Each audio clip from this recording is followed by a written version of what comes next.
Students, we've got 10.4 here in this video. Special products. So really all this is some specific situations that you might run into when we're talking about multiplying binomials, like in 10.3 in the last video that you watched.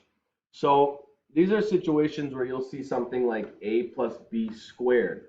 All that is, remember, anything squared, x squared is just x times x. 3 squared is just 3 times 3.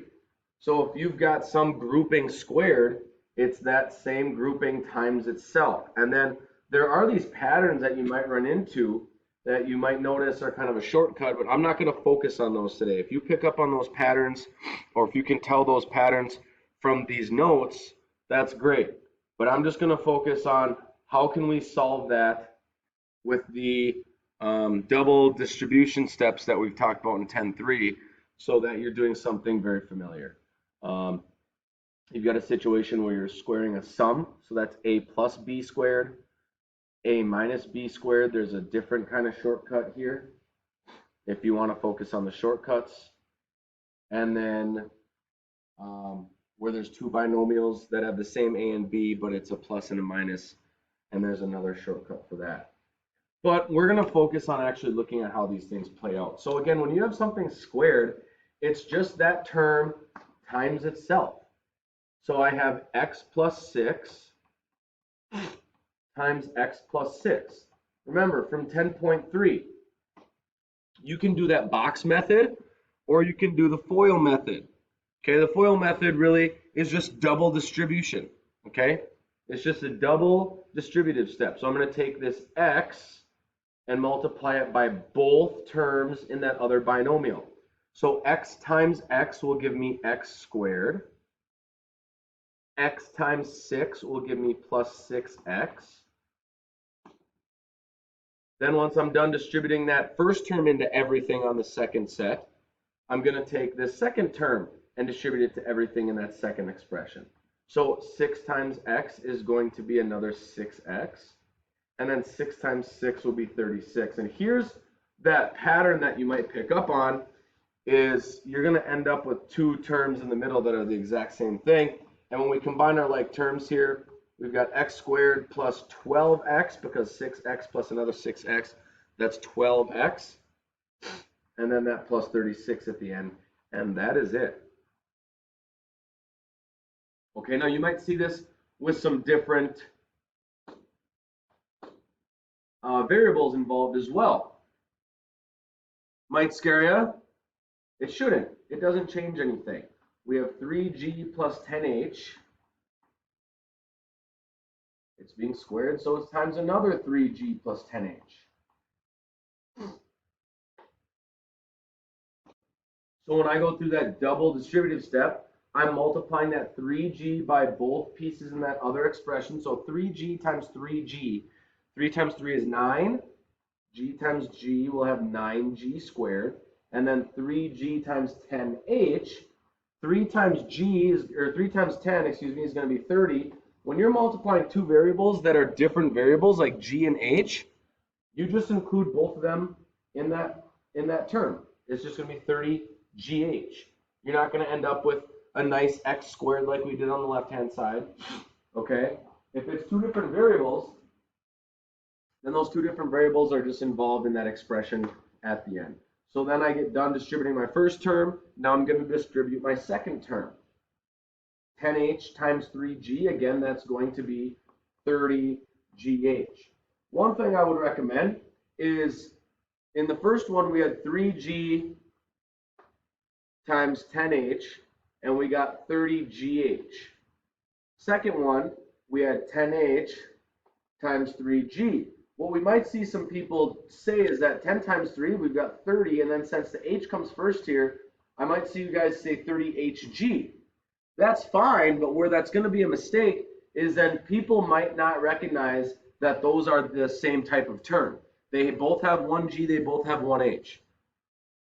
One way to combat this is to, if there's multiple variables in a single term, write them in alphabetical order.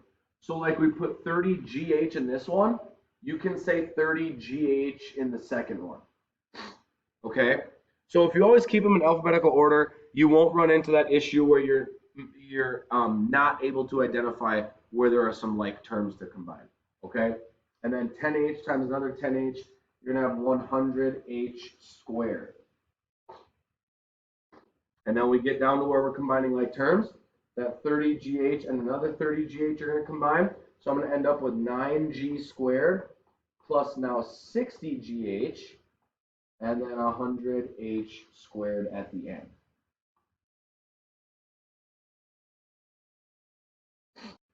Okay?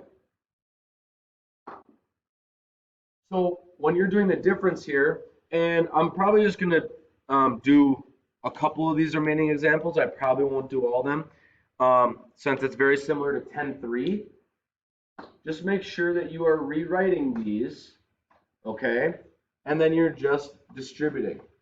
X minus 8 times x minus 8.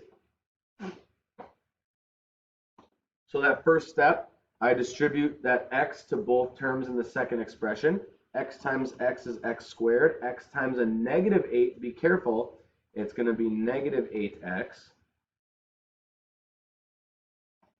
Then I've got the negative 8 that I need to distribute. So negative 8 times x will be negative 8x. Negative 8 times negative 8 will be a positive 64. And then once again, you guys might be picking up on this pattern here that's happening in these special cases.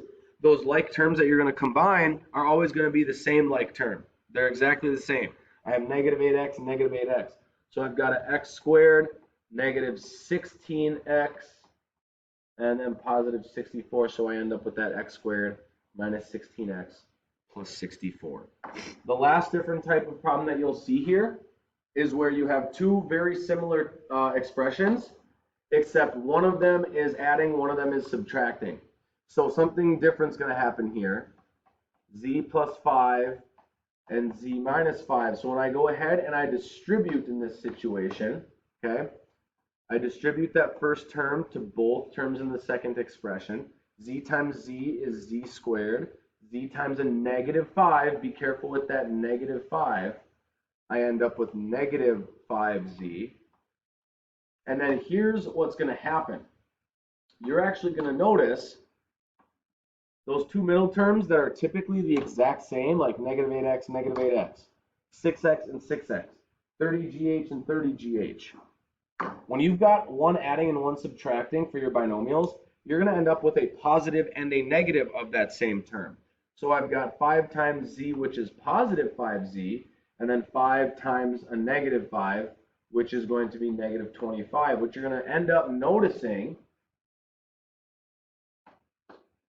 is that those two like terms in the middle now, they're going to cancel each other out. Negative 5z plus 5z, those cancel. So you're actually only left with z squared minus 25.